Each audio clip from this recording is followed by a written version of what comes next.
Are you a spender or are you a saver? It might have something to do with what generation you're from.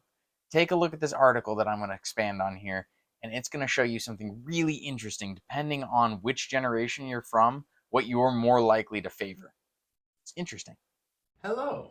Today I wanted to talk about the differences between four most recent generations, really, and their spending, income, and savings habits based off of a recent poll I came across. Now, this is in reference to a poll that I will link down in the description from Yahoo Finance that talked about asking each of these generations an averaged out amount of what it takes for every one of these classifications to feel like they have enough to feel financially comfortable.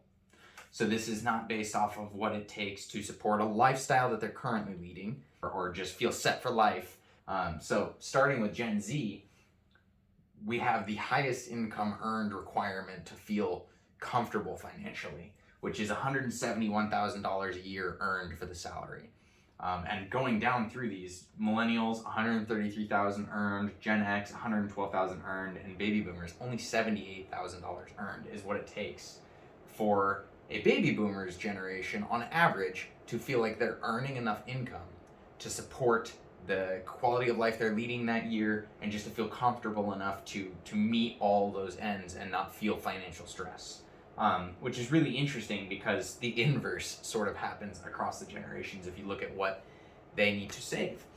So if you look just at the top here, even though we're getting $171,000 with Gen Z, only $105,000 in a savings account is what it takes for Gen Z to feel like they have everything financially covered and accounted for emergency wise or losing a job for a while. So $105,000 even coming from a $171,000 salary. If that's what Gen Z is aiming for, they're in the unique position out of this entire list of having less money saved than money earned in a year.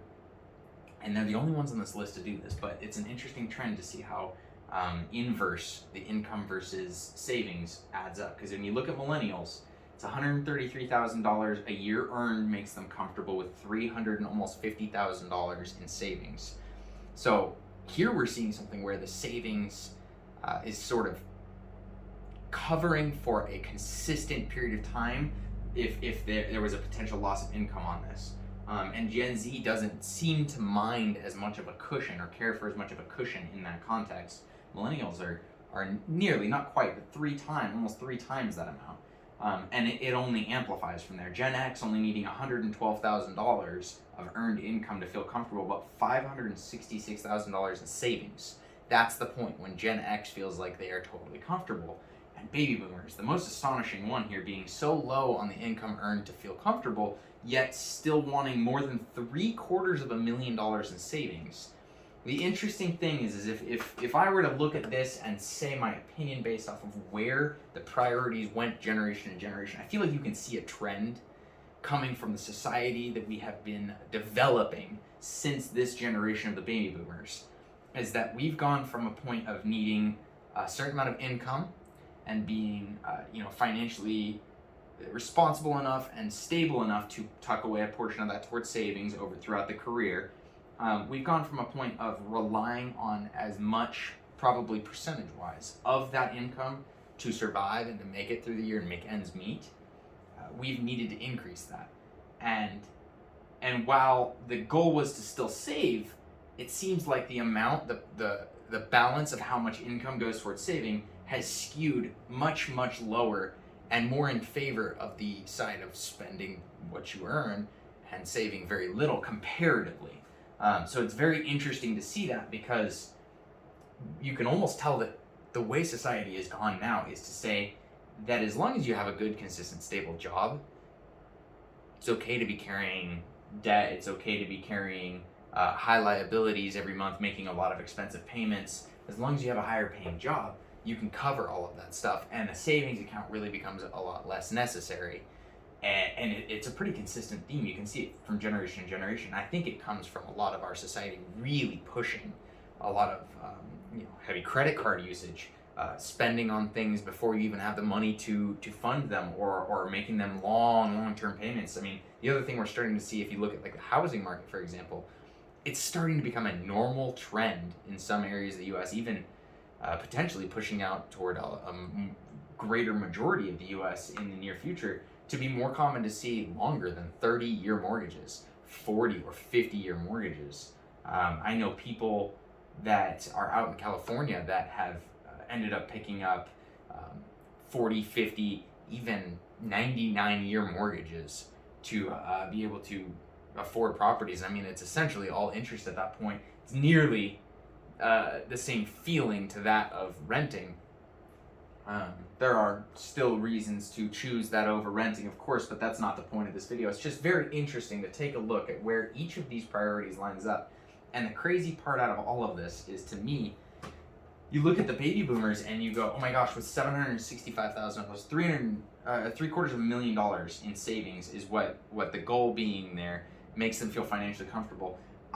You might look at them and go, wow, good on baby boomers for their savings goals, and good on Gen Z for their earnings goals. Best of both worlds. But realistically, these savings goals are just too low, by my standards at least, and I would hope that by your standards too. They're too low, because when you think about the fact of how many years have gone by since baby boomers have really been the ones leading industries, and the upper generation, we've had several more generations come into the working class.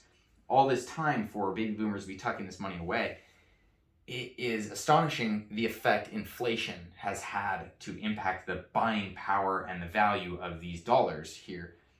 Because effectively, if you were to take a look at this, you end up having the $765,000 by today's standards is actually significantly less in buying power now than what a longer point of view might have been on that buying power. So inflation really impacts that stuff. And honestly, if you had $765,000 to live off of, it's not going to get you very far.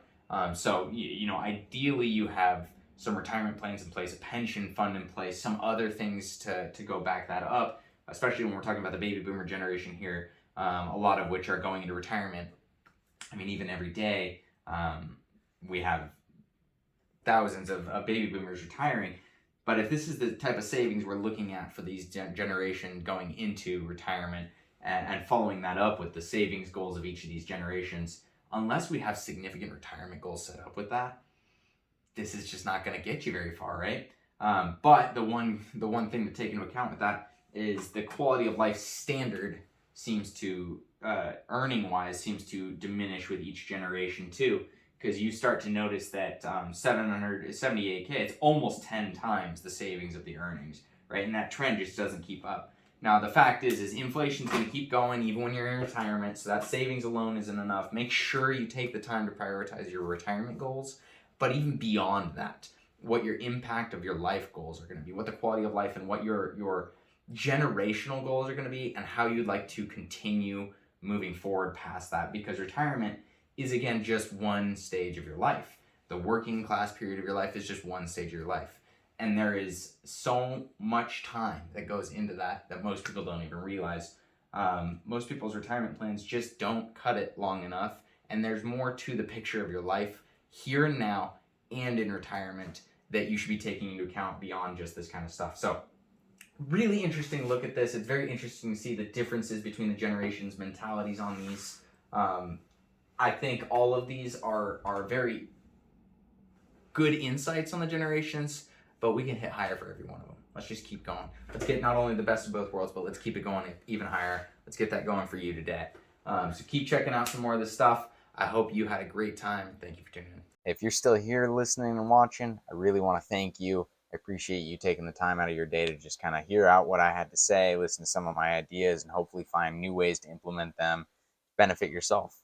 I'm really hoping to make this channel into something that's a bit of a community, so please interact with me by leaving a comment below or reaching out to me and letting me know more of what you'd like to hear, or giving me some ideas of things that you've been able to experience or seen from your own experiences and work as well. Really, again, I appreciate you being here. Can't thank you enough. Have a great day.